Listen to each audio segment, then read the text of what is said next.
Latest எபிசோடுகளை விளம்பரங்களே இல்லாமல் காணுங்கள்.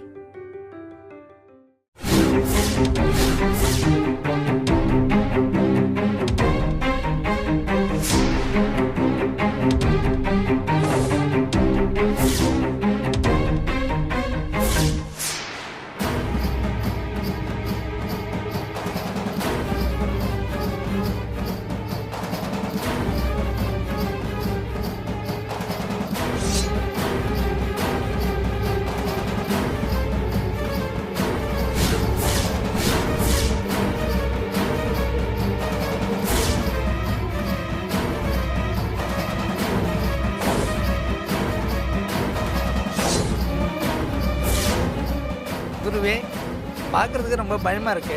எதுக்கு குருவே இந்த வாள்? மகா யாகத்தப்போ அந்த அபி குழந்தையோட உயிரை எடுக்க போற மந்திர வாள் இதுதான்.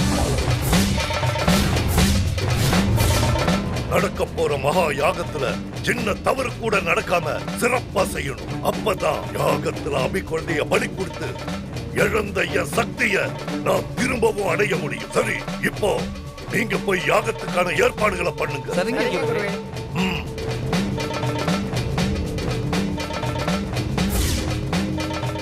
சூரிய நட்சத்திரம் வானத்தில் தோன்ற இன்னும் 2 நாழிகை தான் இருக்கு. சூரிய நட்சத்திரம் வானத்தில் தோன்றின உடனே நானும் என் குருவும் சேர்ந்து மகா யாகம் நடத்தி அபி குழந்தைய பலி கொடுக்க போறோம்.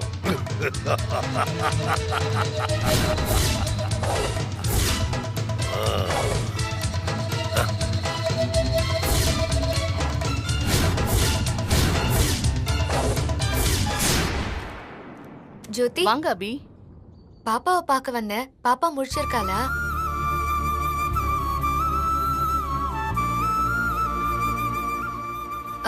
ஏன் ஏதோ ஒரு மாதிரியா இருக்கீங்க? அது சுமதி அம்மா ஆக்சிடென்ட் ஆகி ஹாஸ்பிட்டல்ல அட்மிட் ஆன விஷயம் தெரிஞ்ச மாதிரி பாப்பா காலையில இருந்து பாப்பா ரொம்ப சொனங்கி போயிட்டா. சரியா பால் குடிக்காம உடம்பு சரியில்லாத மாதிரி இருக்கு. ஜோதி, என்ன சொல்றீங்க? பாப்பா உடம்பு சரியில்லாத மாதிரி இருக்காளா? எங்க பாப்பா? பாப்பா எங்க? பாப்பாவை காணோம். எங்க பாப்பாவை காணுமே? அபி உட்காருங்க.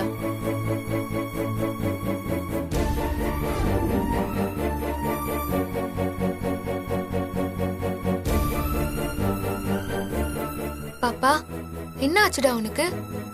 ஏன் ஒரு மாதிரியா இருக்கீங்க? பாப்பா, நீ தானே எங்க எல்லாரையும் காப்பாத்துற சாமி. நீயே இப்படி சுணங்கி போயிட்டா உன்னை நம்பி இருக்கிற நாங்க எல்லாம் என்ன ஆவறது? காய்ச்சல் கூட இல்ல, அப்புறம் ஏன் பாப்பா ஒரு மாதிரியா இருக்கா? எப்பவுமே பாப்பாக்கு பால் கொடுத்தா சரியாயிரும். பால் கொடுத்து பார்க்கலாம். பாப்பா, அம்மா உனக்கு பால் கொடுக்கறேன். பால் குடிக்கிறீங்களா? வா வா வாடா. ஒண்ணு வா வா வா வா வா வா. ஒண்ணு வா வா வா வா. என்னடா?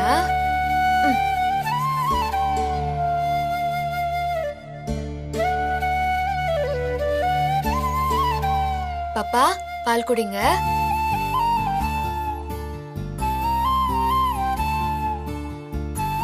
என்ன இவளுக்கு பால் கொடுத்தா பாப்பா சைலண்ட் ஆயிடுவாளே. இப்ப என்னாச்சு?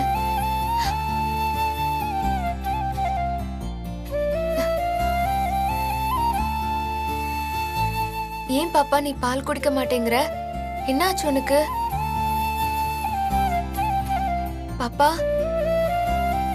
சுமதி அம்மா ஆக்சிடென்ட் ஆகி ஹாஸ்பிட்டல்ல இருக்காங்கன்னு நீ இப்படி ஒரு மாதிரியா இருக்கியா? பாப்பா, நீ கவலைப்படாத. சுமதி அம்மா குணமாயிடுவாங்க. அவங்க ஹாஸ்பிட்டல்ல நல்லாதான் இருக்காங்க. நான் இப்பதான் ஹாஸ்பிட்டல்ல போய் அவங்கள பாத்துட்டு வரேன். நீ பால் குடிச்சா என்னடா பாப்பா? ஐயோ, பாப்பா பால் குடிக்க மாட்டேங்கிறாளே. இப்ப நான் என்ன பண்ணுவேன்? நீங்க ஃபீல் பண்ணாதீங்க அபி. கொஞ்ச நேரத்துல பாப்பாவே சரியாயிடுவான்னு எனக்கு தோணுது. ஆமா, பாப்பா சரியாயிரும். பாப்பாக்கு ஒன்னும் ஆகாது. ஏன்னா பாப்பா சாமி.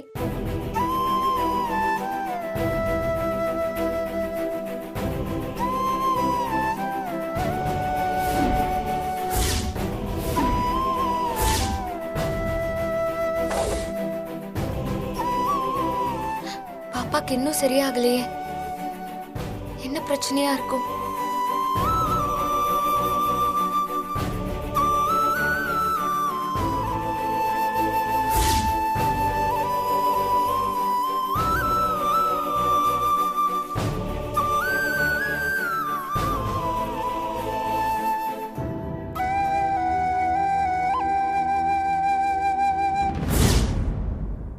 ஒருவேளை அந்த பொம்மையால பாப்பாவுக்கு ஏதாவது ஆயிருக்குமா?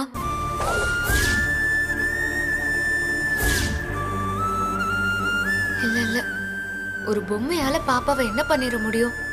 பாப்பா தான் பொம்மைய சுக்குநூறா உடைச்சு போட்டுடுச்சு. வேற என்னவா இருக்கும்?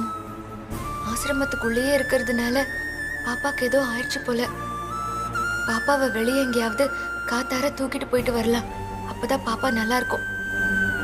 ஜோதி, நான் பாப்பாவை தூக்கிட்டு பக்கத்துல கோயில் வரைக்கும் போயிட்டு வந்துடுறேன். சரிங்க அபி.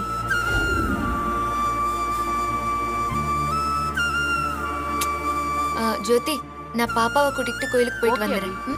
வா பாப்பா, போலாமா?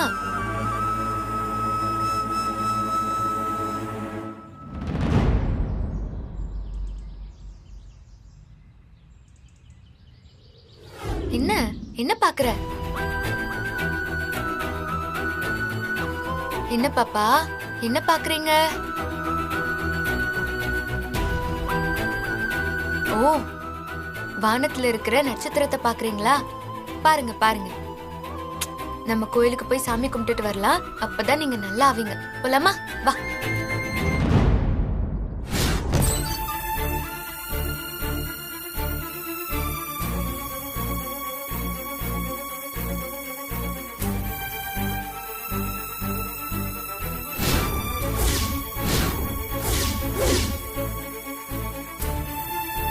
இவன் என்ன பண்ணா தெரியுமா? ஐயோ, என்ன காப்பாத்துங்க, என்ன காப்பாத்துங்க. இவன் என்கிட்ட தப்பா நடந்துக்க பாக்குறான். என்ன காப்பாத்துங்க.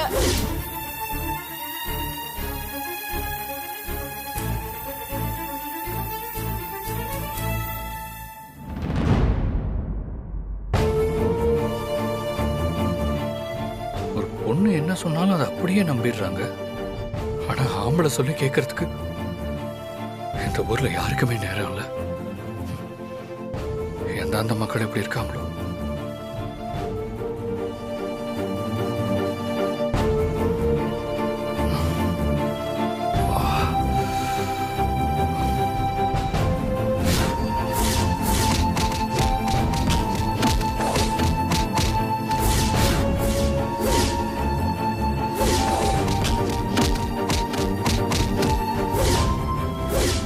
என்ன நடந்ததுன்னே தெரியாம, யாரு என்னன்னு கூட கேட்காம என்ன அடிச்சதும் இல்லாம அசிங்க அசிங்கமா வர பேசிட்டாங்க.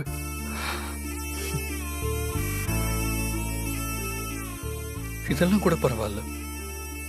அவ்வளவு தூரம் கஷ்டப்பட்டு விரட்டி பிடிச்ச அந்த பொம்பளைய தப்பிக்க வச்சுட்டாங்க. இனிமே எப்படி அந்த பொம்பளைய கண்டுபிடிப்பேன்னு தெரியலையே. எப்ப நான் என் பாப்பாவை கண்டுபிடிக்கிறது? என் பாப்பா எங்க இருக்குன்னே தெரியலையே. அபி, எங்க போன அபி? எனக்கு உன்னை பார்க்கணும் போல இருக்கு. நீ என் பக்கத்துல இருக்கணும் தோணுது அபி.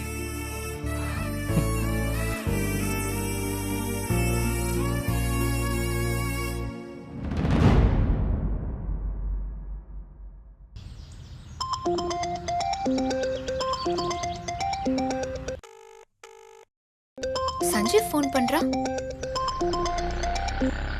சஞ்சீவ், சொல்லு சஞ்சீவ். அபி, எப்போ வரும் அபி? சஞ்சீவ், ஏன் ஒரு மாதிரியா பேசுற? ஏதாவது பிரச்சனையா? அதெல்லாம் ஒண்ணும் இல்ல அபி, சும்மா தான் கேட்டேன். நீ எங்க இருக்க? இல்ல, நீ போய் சொல்ற சஞ்சீவ். ஏதோ பிரச்சனை இருக்கு. அதெல்லாம் ஒரு பிரச்சனையும் இல்ல அபி. நீ பக்கத்துல இருந்தா நல்லா இருக்கும்னு தோணுச்சு, அதான். இப்ப எங்க இருக்க சஞ்சீவ்? நான் வீட்டுல தான். சரி, நீ வை, நான் உடனே வீட்டுக்கு வந்துடுறேன். சரி அபி.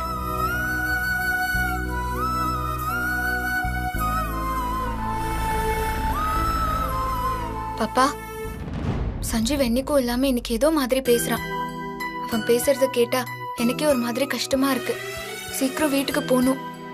ஆனா கோயில் வரைக்கும் வந்துட்டு போகாம போனா தப்பாயிடும். நம்ம கோயிலுக்கு போயிட்டு உன்னை ஆசிரமத்துல விட்டுட்டு நான் கிளம்புறேன்.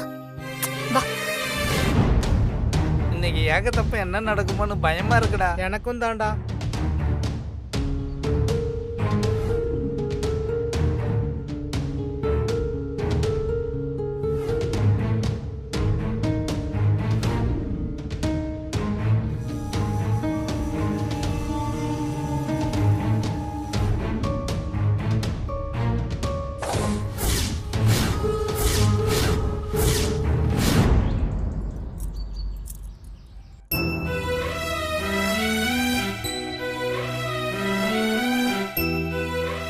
என்னம்மா சுவாமி தரிசனம் பண்ண வந்தீங்க? ஆமா ஐயரே. சன்னதியை மூடியாச்சுமா, உன்னால சுவாமியை தரிசனம் பண்ண முடியாதுமா. ஏன் ஐயரே சன்னதியை மூடிட்டீங்க? பொதுவாவே இந்த நேரத்துல யாரும் சன்னதியை மூட மாட்டாங்களே. அங்க பாருமா.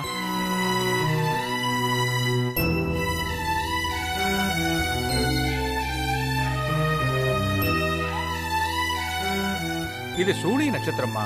இந்த நட்சத்திரம் 12 வருஷத்துக்கு ஒரு தடவை வானத்துல தோன்றி 180 நாழிகை, அதாவது 3 பகல் 3 இரவு இருந்து மறைஞ்சிரும். இந்த சூரிய நட்சத்திரம் வானத்துல ஒளிர விட்டு பிரகாசமா இருக்கிற காலம் கடவுள்களுக்கே போதாத காலம்.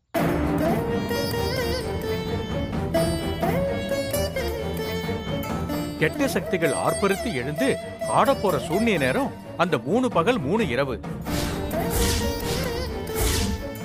கடவுள்களுக்கே கடவுளான அந்த பரமேஸ்வரனே தன் சக்தியை எழுந்து நிற்கிற காலம் அது.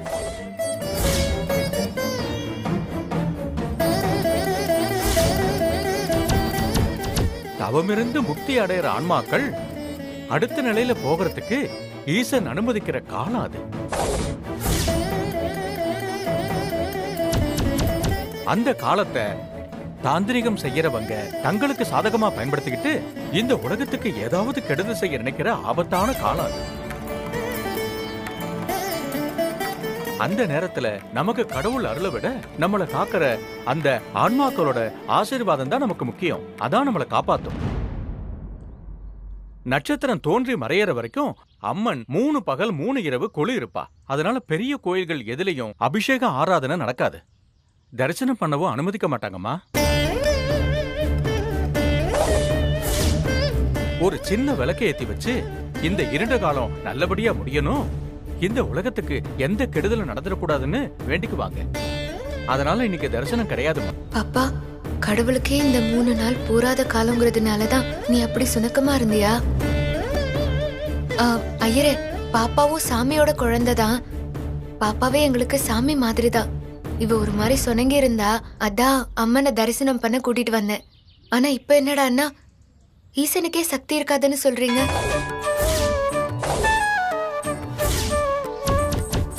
கவலைப்படாதம்மா. கெட்ட காலம்ங்கிறது மனுஷனுக்கு மட்டும் இல்ல, கடவுளுக்கும் வரும். நம்ம உடம்புல எதிர்ப்பு சக்தி குறையும் போது கிருமியால பாதிக்கப்பட்டு ஜுரம் வரும்ல, அந்த மாதிரிதான் அவதாரங்களுக்கும் வரும். கடவுள்களுக்கு சக்தி இல்லாததுனால இந்த நேரத்தை கெட்ட சக்திக்கு பயன்படுத்தி அவதாரங்களை தாக்கி அழிக்கும். என்ன ஐயரே சொல்றீங்க? பயப்படாதம்மா. நீ வீட்டுல நெய் தீபம் ஏத்தி சூரிய நட்சத்திரம் தோன்றி மறையற வரைக்கும், அதாவது 30 நாழிகை அந்த தீபம் அணையாம பாத்துக்கணும். அப்படி பண்ணா எந்த கெட்ட சக்தியும் அவதாரங்களை எந்த தொந்தரவும் பண்ணாதுமா. சரிங்க ஐயரே, நீங்க சொல்ற மாதிரியே பண்ணிடுறேன். நல்லதுமா, நான் வரேன். சரிங்க ஐயரே.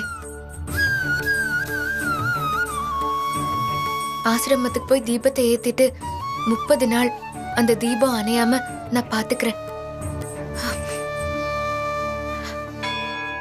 வா.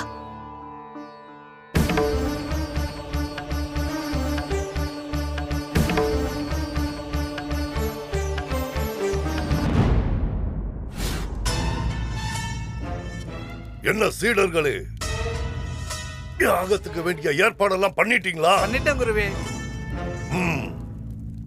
இன்னும் கொஞ்ச நேரத்துல எல்லாம் தயாராயிடும். சீக்கிரமா வேலையை முடிங்க. சரிங்க குருவே. அபி குழந்தையோட மரணம் இன்னைக்கு நடக்க போகுது. இத ஸ்ரீஜா கிட்ட சொன்னா அவ ரொம்ப ரொம்ப சந்தோஷப்படுவா. ஆனா இப்ப ஸ்ரீஜா ஜெயில இருக்கா. அவகிட்ட எப்படி விஷயத்த சொல்றது?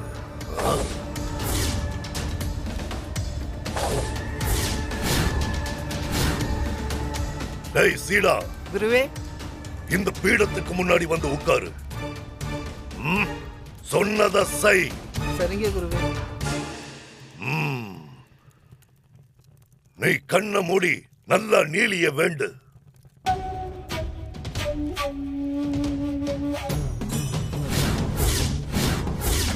வீர சண்டாளி, காளி, ஜுவாலி, மாலினி, சாமுண்டி, விரோத சன்னி, காலாக்னி, ஆகாச ஜன்னி, கௌரிமா தேவி.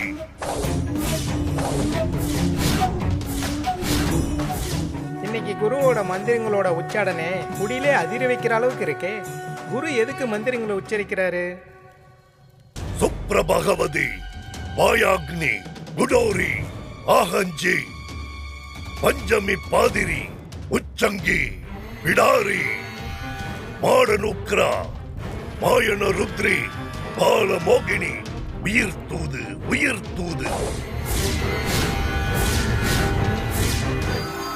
உயிர் தூதுன்னா உயிரை வச்சு தூது விடுறதாச்சு. யாருக்கு என்ன செய்தி சொல்ல பிடாரியோட உயிரை தூது விடுறாரு? உயிர் தூது, உயிர் தூது. ஓம் காளி, ஓம் கிரீம் ரீம் I'm Kali, Om.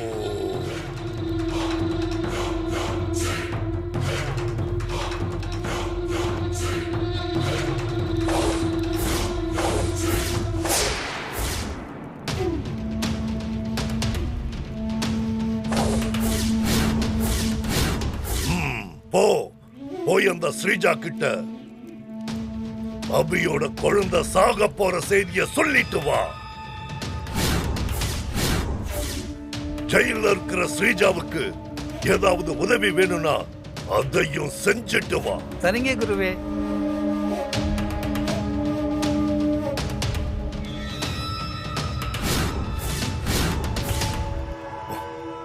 Om cream ரீம் ஓ, ஸ்ரீஜாக்கு செய்தி சொல்லதான் மந்திரவாதி உயிர் தூது விடுறாரா? ஓம் கிரீம் ரீம் ஐம் காளி.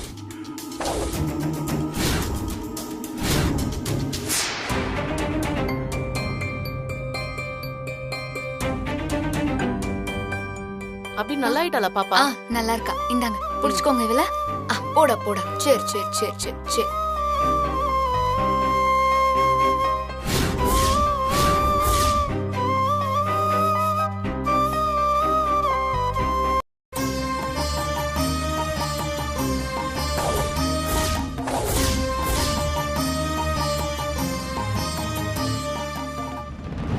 இந்த சூனிய நட்சத்திரம் வானத்துல ஒளிர விட்டு பிரகாசமா இருக்கிற காலம் கடவுள்களுக்கே போதாத காலம். கடவுள்களுக்கே கடவுளான அந்த பரமேஸ்வரனே தன் சக்தியை எழுந்து நிற்கிற காலம் அது. நீ வீட்டுல நெய் தீபம் ஏத்தி சூரிய நட்சத்திரம் தோன்றி மறையற வரைக்கும், அதாவது 30 நாழிகை அந்த தீபம் அணையாம பாத்துக்கணும். அப்படி பண்ணா எந்த கெட்ட சக்தியும் அவதாரங்களை எந்த தொந்தரவும் பண்ணாதுமா.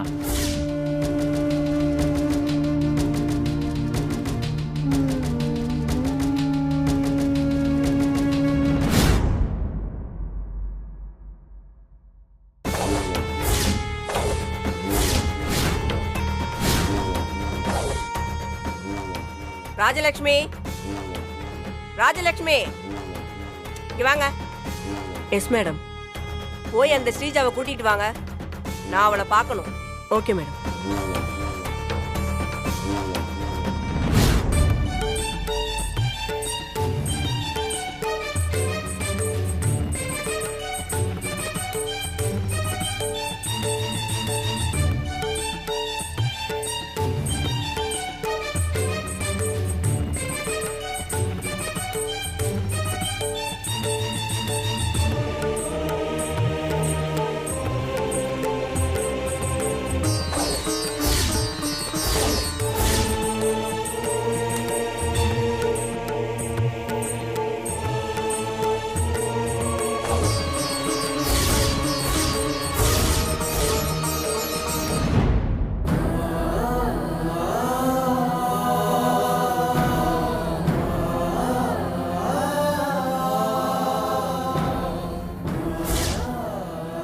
அம்மா தாயே ஆதி பராசக்தி, ஐயர் சொன்ன மாதிரியே நான் நெய் விளக்கு ஏத்தி வச்சுட்டேன். என் பாப்பா பாப்பாக்கு வரப்போற ஆபத்துல இருந்து நீதான் தாயே என் பாப்பாவை காப்பாத்தணும்.